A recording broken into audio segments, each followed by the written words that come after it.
Hello and welcome to the United Community Channel, and we are back with another United news show, and this is going to be a big one. We've got news breaking in the last maybe hour or so. That's very positive if you want Qatar to take over Manchester United. We've got the article we're going to be talking about. We're going down through it. We're also going to talk transfers. Goalkeepers are getting close. We're looking at potentially making a couple of signings in the next few days. So it's looking good for Manchester United. And as of course, get your thoughts and comments into the comment section below. Let's get right into it.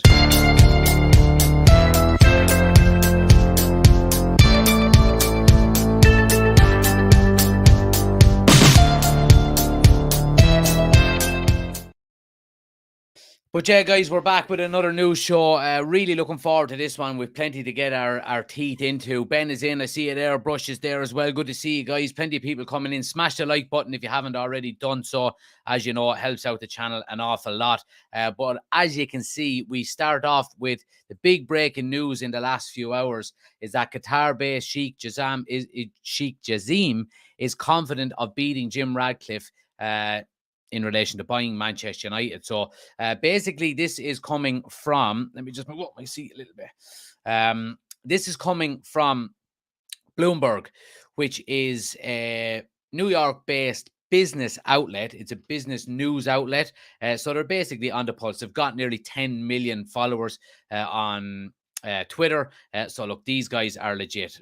They get, they get the best of sources. They get, they will not pull the trigger on an article unless it is, basically done and dusted. Now, done and dusted is a loose term, but look, we're going to go down through the actual article itself. But as you can see here, this is it. Bloomberg, Qatar Group now confident of winning Manchester United race. So if we'll just jump straight into it. Get your thoughts in as we go, and we'll see what you think. The Qatari group, led by Sheikh Jassim bin Hamad Al Thani, is increasingly confident it's won the bidding war for Manchester United PLC, thwarting a rival offer from British billionaire Jim Ratcliffe as the sale of the football club extends into the crucial summer months. Nothing we didn't really know already there. The transaction has been beset with delays, with bids failing to meet expectations of the Glazers, of the selling Glazers family, splits among the owners about whether to sell, and fears of litigation from minority shareholders. People with knowledge of the matter said. So basically, this is it's a shit show, basically, the sale of Manchester United over the last few months. And I think it's pretty clear to see that. It's pretty obvious to anybody, especially Manchester United fans looking in from the offset. We heard that, the Glazers wanted to sell Manchester United back in November. And I think it was pretty clear at that stage that, once they do make up their mind on something like that, there wasn't much going back. So we've seen it back and forth and delays and all this kind of stuff as well. Those within the inner circle of the Qatari bid have now begun communicating their confidence of victory and believe it's just a matter of time before an official announcement is made, according to the people. But with the official sale process heading into an 8th month, the Glazers could make a last-minute decision to keep hold of the English Premier League club, accepting funds from an outside investor to renovate the club's dilapidated stadium and training facilities. One of the people said they asked not to be identified, discussing confidential information. So basically, I suppose, as Manchester United fans, our worst fears would be that the Glazers remain on. And this, I suppose, paragraph of this article basically says that there is a chance that the Glazers do not accept either bid from, obviously, Jim Ratcliffe and Al Thani, and that there is a minority investor in the background that, by all accounts, is still within, I suppose, is still in the race. Now, that would, of course, mean that the Glazers remain on as majority stakeholders, and you would be bringing in minority investors to, to fund the rebuild of the stadium, the training ground facilities, more players, all of that kind of stuff. So that's what that's saying there. Spokespeople of the Qatari group on Manchester United declined to comment, which is always good, in my opinion. When there's, reports like this that are as strong as these are, and I suppose the participating sides of this story decline to comment, I think it's always positive. It's always positive because we've seen over the last few months, where we've had, reports suggesting that Jim Radcliffe is now in the lead, and then all of a sudden Ineos come out and say, well, we don't know any more than what we knew last week, and then Qatar is in the lead, and then we've seen reports maybe a few weeks ago that they come out and said we haven't heard anything from the Rain Group even. So the fact that now neither side is actually,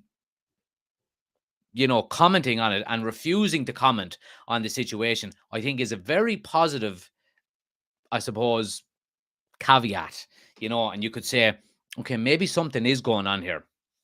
Let's see. Manchester United owners, they didn't respond to a request for comment. Manchester United shares rose as much as 8.3% on Wednesday in New York and are up about 90% since the Glazers began their strategic review. The sale of Manchester United has pitted grand alliances of wealth and Wall Street against each other in a battle to own one of the world's best-known sporting assets. Oh, you're off. Yeah, you're interrupting the news. Come in and say good night to everybody. Now, see you there. Look. The tie. Your tie. Now say bye-bye. Say night. Wave. All right, good night. See you tomorrow. Night. Now. Yeah. So back to the news. Sidetrack there. But anyway, let's see. Radcliffe has lined up financing from the backing from banks including Goldman Sachs, JP Morgan Chase, Rothschilds, and the Bank of America, and so on and so forth. And we all knew that, and that was one of the main reasons why we didn't want Sir Jim Radcliffe there, because he was going to be coming in as a minority shareholder. He was going to be coming in as a minority shareholder, and he was going to be financing the takeover of Manchester United. So we would have now, again, that debt that he would incur by buying Manchester United supposedly wasn't going to be on Manchester United. It would be on his own personal wealth and his own business himself. Let's see, what else have we got here? While almost every bidder has been touted as leading the race at some stage, Radcliffe has been seen as favourites for much of the time. His plans include keeping Joel and Avram on as minority shareholders. Now, this is very interesting, the next couple of paragraphs, and this is one that caught my eye big time. Despite recurrent protests against the Glazers, who are rarely visit the club, Joel and Avram remain keen supporters of the team that their father, the late Malcolm Glazer, bought in a 2005 leverage buyout and subsequently saddled massive debt. Joel has been involved in recent decisions on ticket price and commercial matters, adding to speculation the brothers could strike a deal with Radcliffe or another minority investor. Such a deal would let Joel and Avram remain as owners while allowing their four siblings to sell their stakes. This option was being considered by the Glazers almost 12 months ago when news reported that the US family may sell a minority stake. Now, this one. However, the structure of Radcliffe's deal has provoked opposition from current minority stakeholders in Manchester United who would not be bought out, the people said. About 69% of the club is owned by the Glazers. The rest is spread among multiple stakeholders who own shares listed in New York. These public shares have a fraction of the voting rights of those held by the Glazers. Now, this sentence, or this one is the most important one. A top three shareholder sent a letter to Manchester United's board warning that the independent directors could be at risk of being sued for recommending a bid that favours one set of shareholders over another. The largest shareholders include Linsdale Train, Ariel Investments, Eminence Capital. Representatives of all three declined to comment. So basically what this means is that the remaining shareholders are not wanting basically I suppose they're saying that our vote counts as well. So basically, I think to put it into a nutshell, I think Jim Radcliffe's bid is dead in the water. I really do. I think the Glazers are being squeezed by both sides. Basically, Jim Radcliffe is not willing to change the structure of his offer for the club in relation to buying a percent from the Glazers. And the pressure is coming from the Glazers on the minority shareholders from the other side, saying that, if you sell a minority stake to them, we're not going to dilute down our shares and so on and so forth. And of course, then, if we look at the other side, Sheikh Jazim is not willing to come above his last bid and the last amount, which was about, what was it, about 5.5 billion, I think, roughly. So the Glazers are being squeezed from both sides. I think reading this is, if you want Qatar to be the next owner of Manchester United, this is a very, very positive I suppose, statement.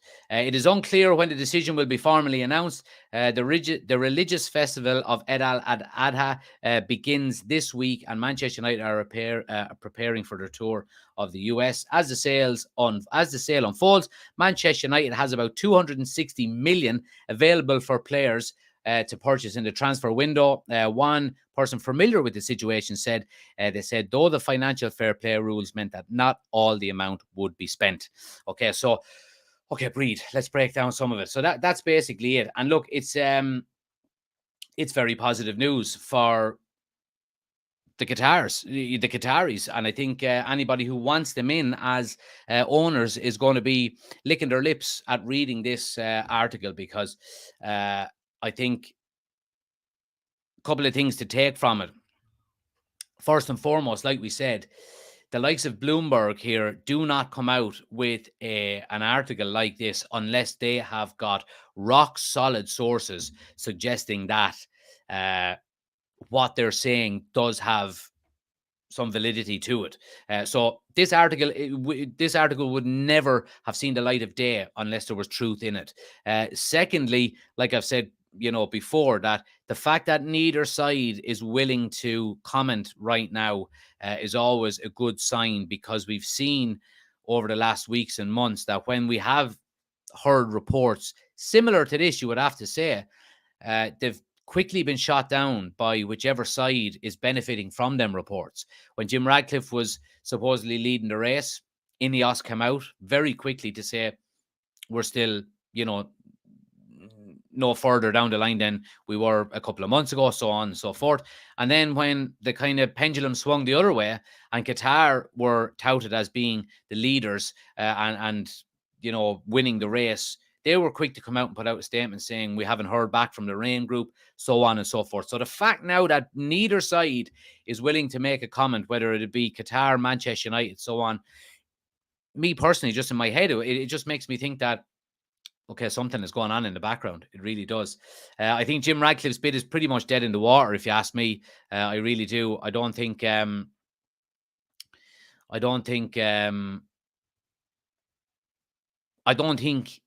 Glazers can accept his bid for a number of different reasons now. First and foremost, because they would remain, and I don't think, it's not that the pressure from fans is too much for them to remain, but I think they would.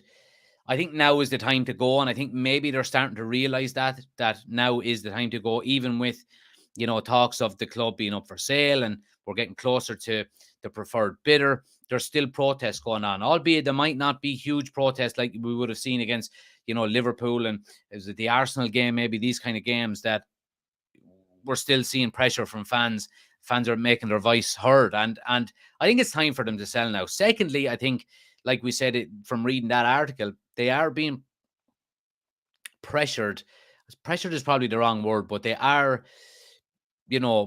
being told in no uncertain terms that, the minority stakeholders do have the option here as well, and they do have a say, albeit it might not be as much of a say as the Glazers have, but we've seen by reading that article that they're willing to bring forth legal proceedings. So look, it's really interesting to see what's going on. But I think I think from a Qatari takeover standpoint, this is really, really, really positive news. Ben says, just do it. Let's go through some of the comments. Ben says, just do it already. Dan says, I wish it was a done deal. This is almost as painful as our pursuit of De Jong. Yeah, it is. Sully says, praying that this gets done. Heart is broke. Column says, Glazer staying is a nightmare scenario. It's the worst scenario. It's the worst scenario. Ben says Old Trafford would be a war zone if they stay. Look at the megastore being shut. Absolutely. Column says, I don't think they really care. Protests are only temporary. And David says, how a leveraged buyout was ever allowed is insane. Other clubs would have been against it if it wasn't United, guaranteed. Yeah, well, I mean, I think it was only voted on last week, David, wasn't it, that leveraged buyouts are no longer allowed. They're illegal, so, and rightly so, because I wanted to bring this to your attention as well. And this was coming from Samuel Luckhurst today in the Manchester Evening News. The Glazers have never invested a single penny into Manchester United since they completed the takeover in May 2005. May 2005, the takeover was completed. It's now pretty much July 2023. And the Glazers have not invested a single penny into Manchester United. They are scum. They are complete and utter leeches. They never cared about Manchester United. They never cared about anything else other than money and other than filling their own pockets with it at the expense of the club. They have been one of the worst things to ever happen Manchester United. I'm not going to say the worst thing because we've had obviously terrible tragedies with the Munich disaster and all of that. These leeches have been one of the worst things to ever happen Manchester United, and they've set us back 25 years, a quarter of a century. They've set us back, and it's unacceptable. It's absolutely unacceptable. It really, really is. Thoughts on Anthony's statement put out, says Luke. Not really going to get into that today, Luke. It's not.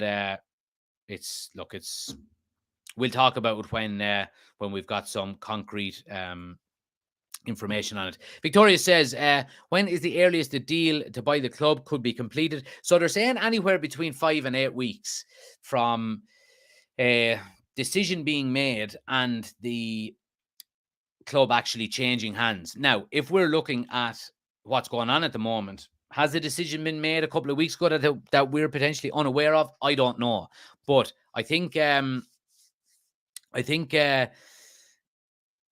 I mean, if that isn't the case, and the Glazers announced tomorrow that we've decided that it's Qatar, and now we'll start the handover process. Michael, thanks for the gifts. Then you're talking 5 to 8 weeks. Now, I've said it last night, and I've said it the night before. I've said it plenty of other times.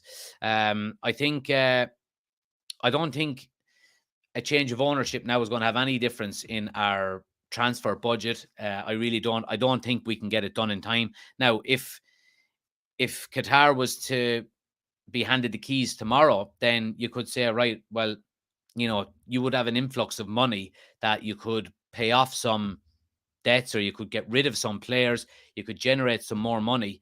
But I think as it stands, it's not going to make a huge difference. David says, rival fans need to hear that loud and clear. Not a single penny. Every cent from United money, diabolical. Exactly. And, you do get it from opposition fans that, the Glazers have spent, over $1 billion. They haven't. Manchester United have spent over $1 billion. The Glazers have sat there. They've pulled dividends out. They haven't even paid off the debt. The debt has risen. And, yeah, it's just complete and utter disgrace. It really is. DJ says, yeah, we are trying to play catch up, which feels nearly impossible now. Well, look, nothing is impossible. That's the one thing I would say. And I think if, the sooner we can get new owners in, then the better it will be. And I think we're probably, it depends on how this transfer window goes. Harpo, thanks for the gift. It depends on how this transfer window goes, but if this transfer window goes poorly, then we're in for another maybe season of, I won't say mediocrity, but we're probably in for another season of Ten Hag pulling another rabbit out of a hat, unless we can add some serious depth and quality into our squad. But it will be the last summer of struggle. I have no doubt about that. I think we're instantly competing for top players, for transfer fees, for wages, all of that stuff. If Qatar is to win, so whether this transfer window goes well or not, if it's a 10 out of 10 window, brilliant. If it's a 5 out of 10 window, then we're probably just going to have to say, right, we've got another 6 months here. Let's see, can we get some deals done in January and stuff like that and throw some money at it. Luke says Qatar makes a difference with players in terms of who potentially would then come, the difference in the club, like training ground, etc. Yes. Now, what we do have to also understand with that as well is that Old Trafford is not going to be rebuilt by the start of next year. The new training ground is probably a couple of years away as well, even if new owners come in, so it's going to be a process. It's going to be time, but as long as Ten Hag is being backed on the pitch, the money is there for investment. We get competent people into the club to do the jobs that need to be done, like recruitment, like negotiating, like scouting, like selling, all of these kind of things, then I think we'll be okay. Victoria says the deal to buy the club could be further along than we think. Exactly. We don't know what's going on in the background. None of us are experts in Premier League clubs being bought and sold. So there could be something going on in the background that we don't know about. DJ says, I agree. I believe things go to Qatar. I'm willing to suffer a year before we get back on track. Absolutely. Let's see what people are saying on TikTok here. Qatar by Manchester United today. It says, Minapolo, why is none of our players sold? Says user, there must be a block. No, there's not. It's just, I think we're still in that kind of Ed Woodward phase where there's a lot of players still at Manchester United from the Ed Woodward era who are on very good money. Prime example is Harry Maguire. He's on 200 grand a week. And he's not going to get that if he goes to West Ham or if he goes to Aston Villa or if he goes to Spurs. So he is part of what could potentially be a very good season for Manchester United if we buy right in the transfer window. I've said this before. I do think if Harry Maguire stays, I think it would show a serious lack of ambition from him because he's not going to play next year. He just isn't, unless we are really, really stuck. But yeah, I mean, we do have to get better at selling players. The one problem that I have with selling players, whatever about selling players, we're very, very poor at recuperating transfer fees and money that we've paid. Paul Pogba has left Manchester United on a free twice. David De Gea could potentially leave on a free. Jesse Lingard is after leaving on a free. There's been a lot of that over the last few years. And even some of the big name players that we've signed, we've lost money on. We've lost, what did we buy Di Maria for? I think we bought him for 60 million, sold him for 40 a year later. Who else? I mean, you could look at some of the players that are currently there. I mean, Martial should have been probably sold 3 years ago, and you probably would have got 40 million for him, 30 to 40 million, maybe. So yeah, I mean, it's been disappointing. It really has. Phil Jones was robbing a living for the bones of 7 years, really, at Manchester United. So yeah, it is disappointing. Let's see. If De Gea and Maguire stay, has more to say about them than the club. A dream situation for anyone to play football for a living now. Are you okay not to even make the squad when you could play? Yeah, good point, Luke. Good point there. Arsenal doing the business today. Yeah, so it looks like Declan Rice is done and dusted. He is signed for... I think he signed... Let me see. James Maddison is confirmed for Spurs. Havertz is confirmed at Arsenal. And West Ham have communicated to Arsenal that they're accepting 100 mil for Declan Rice. So everybody's getting deals done. Now, let's talk transfer news for Manchester United here as well, because it's not all about the takeover we're talking tonight. And some very, very positive news in relation to a central midfielder today. And it is that Manchester United are set to formally approach Brighton for Moise Caicedo. Now, this is good news if you're asking me. It really, really is. Here we can see it again. This is coming from Sky Sports News that Manchester United are formally approaching Brighton over Moise Caicedo after making initial contact this week. So, basically, we've seen over the last few weeks that the Mason Mount deal has dragged on and on and on, and we're going to talk about him in a minute. But Manchester United are not wasting any time, and they're looking to get in and get involved in the Caicedo transfer. We do know that Chelsea have been, I suppose, the front runners for him for the last few weeks, and Manchester United have always had an interest in him. But again,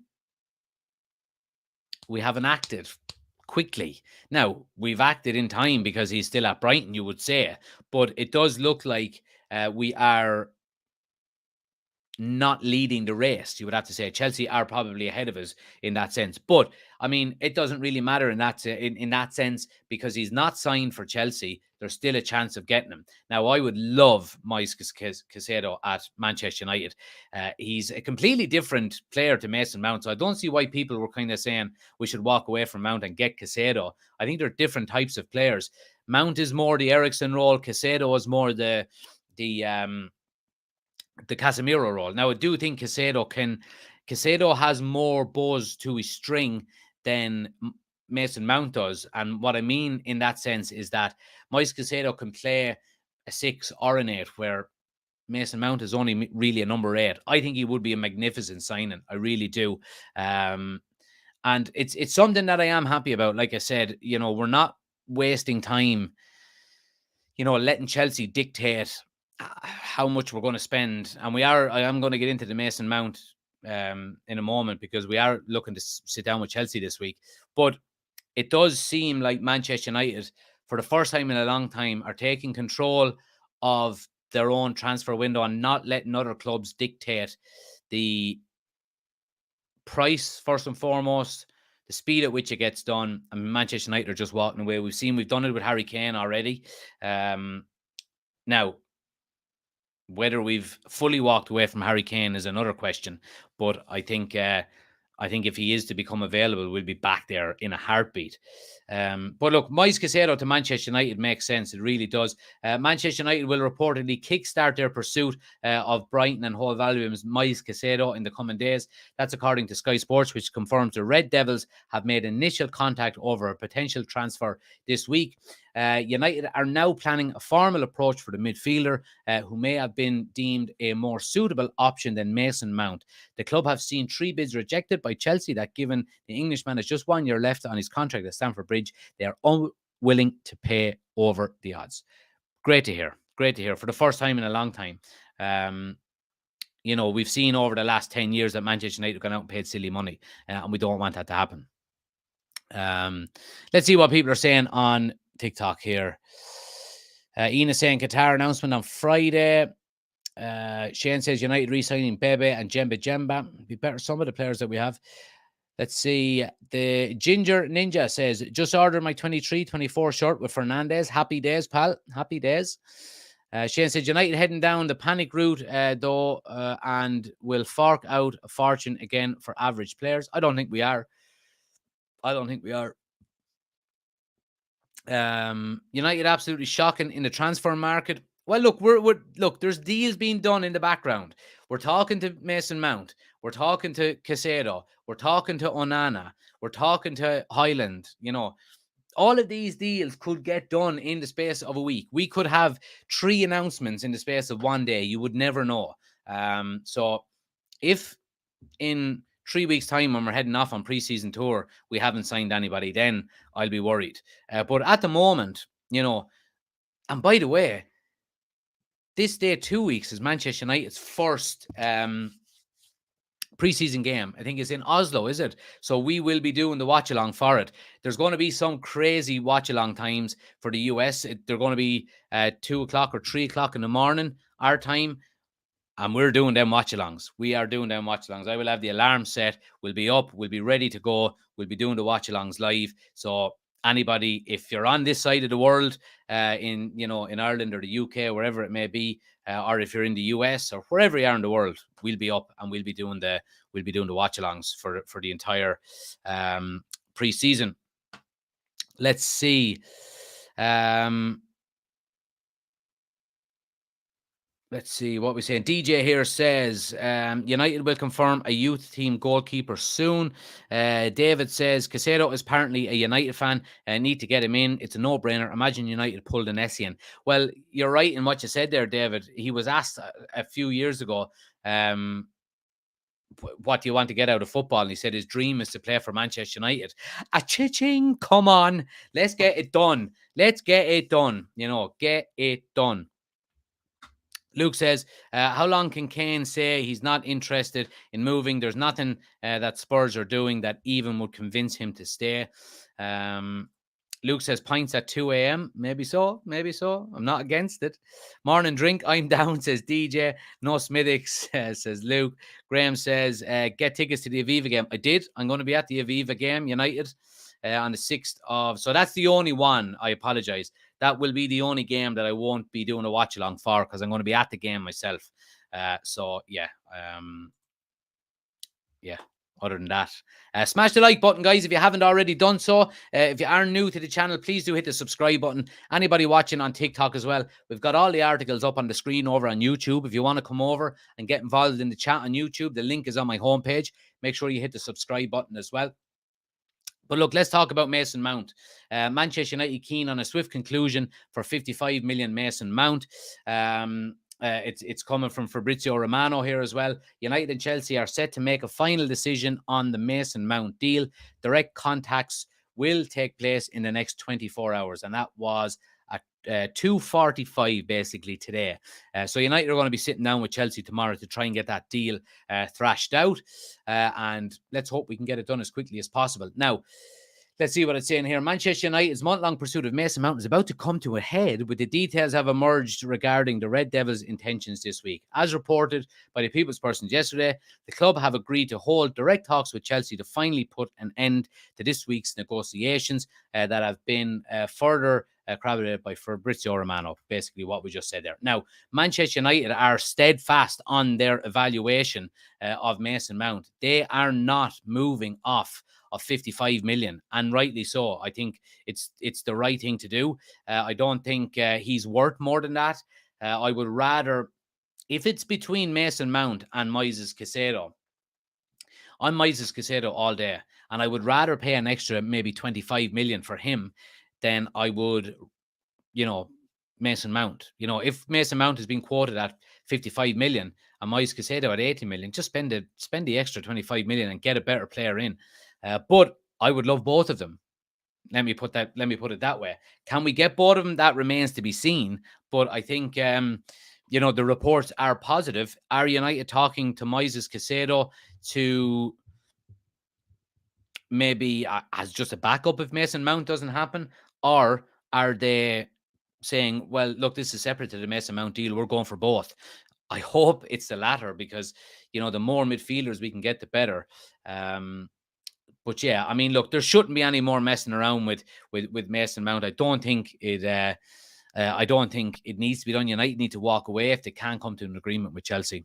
Madison to Tottenham, here we go, says ABKB. Yep, that looks to be done and dusted. 40 million, not a bad price.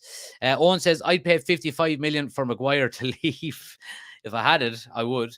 But yeah, look, again, this reiterates what I've been saying before. I'm happy that Manchester United are standing their ground on a lot of these transfers.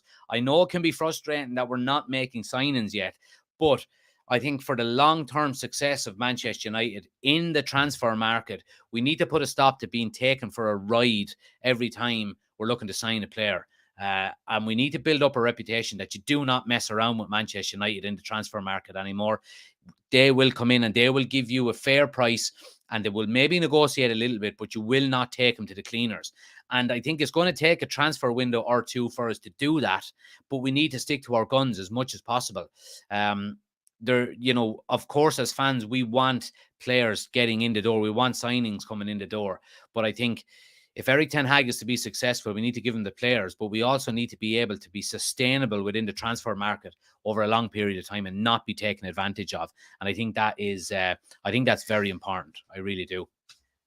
Let me just see. David says, if United aren't budging off of 55 million, why are Chelsea willing to meet? Do they think United will push to 60, or are they willing to see how United will pay? I would have thought the latter with that one, David. So, there can be a lot of things in the background. We just hear the price, and maybe some add-ons and things like that. But Manchester United could be trying to negotiate, or Chelsea might try to negotiate. We want that in 2 payments, that 55 million, or we want the 50 million in 2 payments. And then we want, the 5 million over the space of 3 years, whatever it may be. Whereas United might say, no, we want it over 4 payments and that over 5 years, so on and so forth. And they're the kind of things that you don't really hear about too much in the background.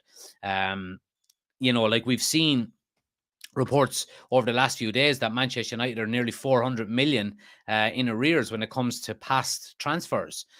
So we've signed players. Now, I mean, it's a common thing that a club would be not paying all up front for a player. But, we've seen United buy silly players and spend silly money on average players. And, if Qatar was to come in, for example, is that something they could do without that affecting financial fair play? I don't really know how that would work. My understanding of it would be that if Qatar came in and they said, okay, here's the 300 and something million paid off for previous transfers, that's still 300 million that's paid. So it's an expenditure on the books. So does that mean that it would limit you to not being able to buy players next season or the season after? I'm not 100% sure how that would work. If it didn't affect financial fair play, then the Qataris coming in and clearing off that 400 million, we're like, lovely, happy days. We're laughing here. So let's hope that is the case. They're trying to hear their add-ons, says DJ. And Luke says, it's nuts. We get a big tax for any player to come to us, but a low budget, literally a recipe for disaster. Players adding on 20 to 30 million because we are United when we have a budget of 110. Well, look, that goes back, Luke, to what we've been saying about the old regime at Manchester United and the fact that we've paid silly money for silly players. We've been taken advantage for in the transfer market, and it has to come to an end eventually. We have to say no, and we've said no now on Harry Kane. We're basically saying to Chelsea, if you don't come down to our valuation, we're walking away. And yeah, I think it's the right thing to do. And the more we do it as a club, the stronger our reputation will be in the transfer window. Now, it might mean we might not get a couple of players that some people like, but in 2 years down the line, you can probably 2 or 3 years down the line, you would see Manchester United getting these really, really quality players for a good price.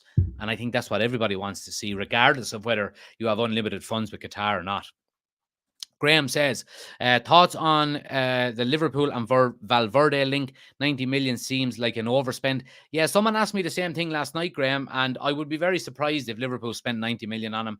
I think they're similar to us last season and this season, where they need to balance quality plus quantity, and it's a very hard thing to do. If Liverpool don't have an unlimited budget at all, so I think they need to get numbers in as well as good signings. So I think going out and blowing 90 million on Valverde would probably not be the smartest move from them. Luke says Valverde is unbelievable. I reckon 90 mil is a fair price. Yeah, no, I'm not saying it's not a fair price. I think it probably is a fair price, but I just don't think Liverpool would be going out and spending the majority of their transfer budget on one player when they probably need to sign 3 or 4. This takeover probably won't happen, says Banter. It will. Owen says, when was the last time we sold a player for a decent fee? Dan James is basically the only one. We got 25 million for him. That's basically it. Badly need a striker, says Shane. Yeah, we do. But look, I think we'll get one. I think we'll get Highland first. And I think we could potentially get Harry Kane later in the transfer window if he agitates a move. But I think we have to go out and get Highland first. We can't be waiting around for Harry Kane. And look, I don't think we are. I think Manchester United have made their stand and made themselves pretty clear. We're not waiting around. We're moving on to other options. And I think they're looking at Highland as being that guy. And I think if Harry Kane does agitate for a move later in the transfer window, we'll go in and we'll sign him as well. Or we'll try and sign him. Have they announced the new owners? Says Peter. No, nothing yet. PH says, do you think Rovers have the League One now? I'm not really sure. I haven't really been following it too much, PH, to be honest with you. Boss says, thoughts about Tipperary getting smashed up the banner. Up the banner. Oh, well, I'm from Kilkenny, so it's always good when you see Tipperary getting bet. Patrick says, Man United would want to pull their finger out. Yep, absolutely. I agree. Graham says, Christian Benteke incoming and Lukaku return incoming, says Luke. No, thank you. No, thank you. Just to remind you as well, guys, before we get on to the next piece, to make sure you are entering the competition to win the PS5. Brand new PS5 is being announced on the 1st of August. So if you're watching on TikTok and you want to be in with a chance of winning the PS5, the link to be involved is on my homepage. Click the link. You can enter as many times as you want. Any of the proceeds that are made from it are going to charity as well. So it's a good cause. And anybody on YouTube watching, you can scan the QR code on the screen, and the link is in the description of this video as well. So go click the link, get involved. It's for a good cause as well. Surprised Harry hasn't made more of a fuss to push for a transfer now.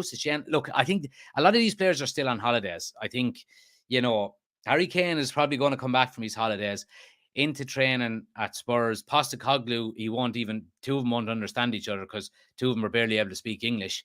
And Harry Kane is going to go, fuck this. I'm out of here. Into Daniel Levy's office. There's a transfer request.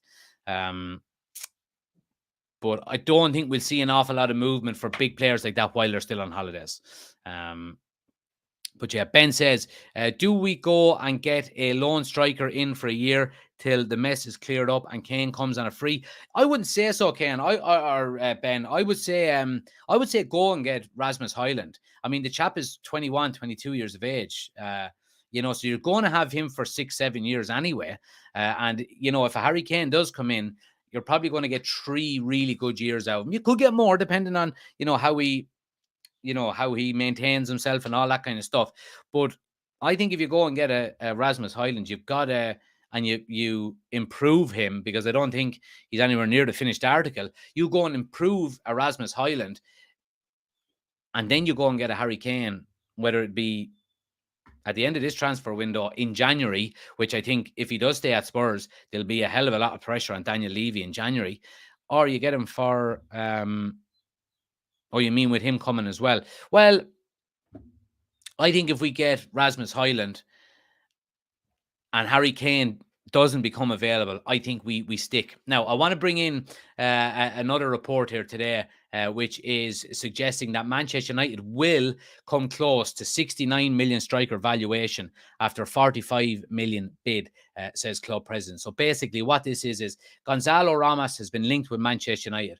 Reports claim Benfica president Rui Costa is confident that Man United will reach their new asking price for Gonzalo Ramos.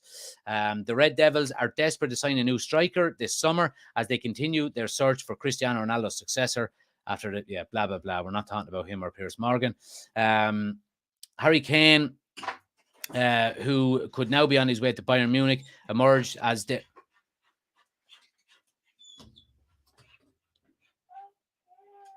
Thank you. I'm sorry, being interrupted again. Baby monitor time. Happens every night on the United Community Channel. So it does. I'll have to turn her down because she's singing. But yeah, so basically what this report is saying, that the Benfica president believe Manchester United will pay 80 million euro to sign Gonzalo Ramos. Now, that remains to be seen. It really does. It remains to be seen. Who would I prefer more? I would probably prefer Ramos over Rasmus Højlund. I won't lie. I think he's probably the more rounded player. He's older, I think. What age is he? I don't know what his age is. Does it say it there? No, it doesn't. But yeah, he's got more goals. Okay, albeit he's playing in probably an easier league in Portugal than in Serie A, but he's got a lot more goals. He's done it at the World Cup as well, albeit maybe only in a couple of games. I would prefer him. I would prefer him over Rasmus Højlund. I wouldn't be disappointed with Højlund, no way, shape, or form. I really wouldn't. But I think if we go out and get the likes of um, a Gonzalo Ramos, I think you would probably be looking at around the 80 million mark. You really would. And it is now that's 80 million euros. So what did we say? It was 69 million pounds. So 70 million pounds. So you're talking the bones of half your transfer budget straight away. And I mean, he is a prolific goal scorer. I do know and I do understand that it is in the Portuguese league, but I mean, Ronaldo came from the Portuguese league and he didn't have half the goals that this guy had. So, look, there's always pros and cons to everything. I do think I would prefer this guy ahead of Rasmus Højlund. I would take either, but I would like either of them alongside a Harry Kane. But I think we're playing Spurs. Are we playing Spurs the second game of the season? And the transfer window will still be open then. So I mean, if Daniel Levy is going to sell him to us, he'll sell him to us after we play him. But again, I go back and I said this last night. And I've said it, I probably said it 50 times last year during last year's transfer window, during some of the lives, that Harry Kane signing for Manchester United on transfer deadline day is better than not signing Harry Kane at all.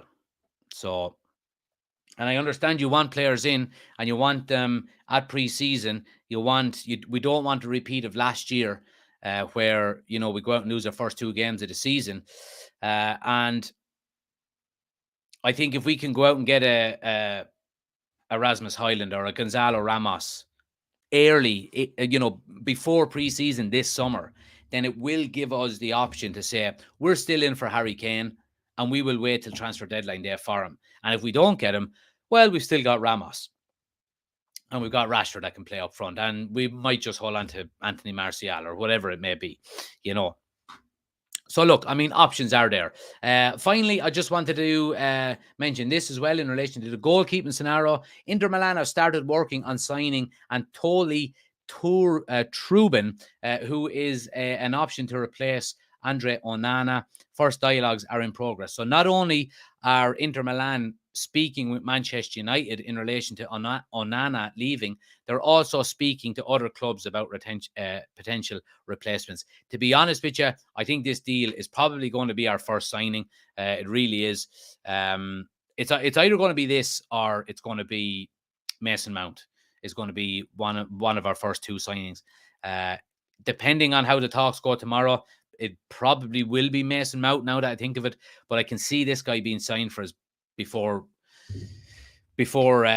pre-season, and we're when are we talking? Our first game is 2 weeks from tonight. So talks are progressing nicely. They're progressing nicely. Let me just see. I do see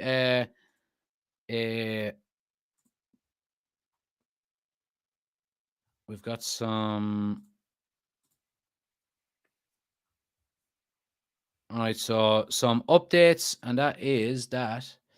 Let me just pull it over here. Inter Milan executives say that for 50 million euro, it can be closed. Inter are moving on the market for a new goalkeeper. The Onana deal could be done within a few days. There we go. Just as I said. So that's good news. That's good news from a Manchester United standpoint. It really is. And whether David De Gea remains or not, that remains to be seen. If he doesn't, we need to go out and get a second goalkeeper. Now, Onana is, if you're looking for a ball-playing goalkeeper, you do not get better than him. You do not get better than that guy right there.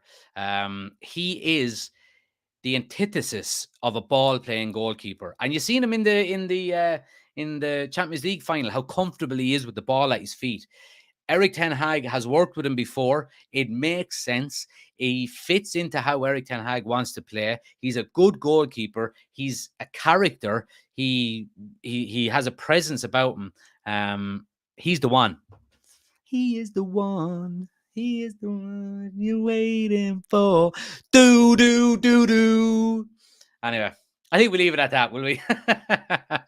Anyway, guys, I really appreciate everybody for tuning in. If you're new to the channel, please do hit the subscribe button.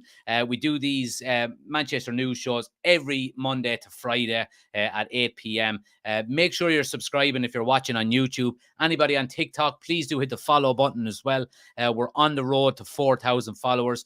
40,000 followers on TikTok. So make sure you're subscribing to the YouTube channel as well if you're watching on TikTok. The link is on my homepage. You don't even have to leave TikTok. Just click on the YouTube icon, hit subscribe, and just keep on scrolling. It helps out the channel an awful lot. But guys, I appreciate everybody getting involved in the chat as well. Smash a like on the video if you haven't done so already. Like I said, we'll be back again tomorrow night. Hopefully, we'll have some further updates. We said it last night that yesterday was a bit of a slow day. Today, we've got good news about goalkeeper. We've got good news about the takeover as well. So we're going in the right direction. Happy days. Mayo for Sam says, love you. I appreciate it. Thanks a lot. But look, we're going in the right direction. Signings, I think we'll have our first signing by the end of the week. I do. Mason Mount, conversations are happening tomorrow, so I keep you up to date on that. Keep an eye on my YouTube shorts and my TikToks and the Instagram reels as well, because I'll be putting up the daily updates throughout the day on them as well. And of course, then we'll discuss them all tomorrow night from 8 p.m. as well. Thanks for watching, guys. Really appreciate it. Hit the subscribe button if you're new. Hit the thumbs up button. Don't do anything I wouldn't do between now and tomorrow. I'll see you later. Take it easy.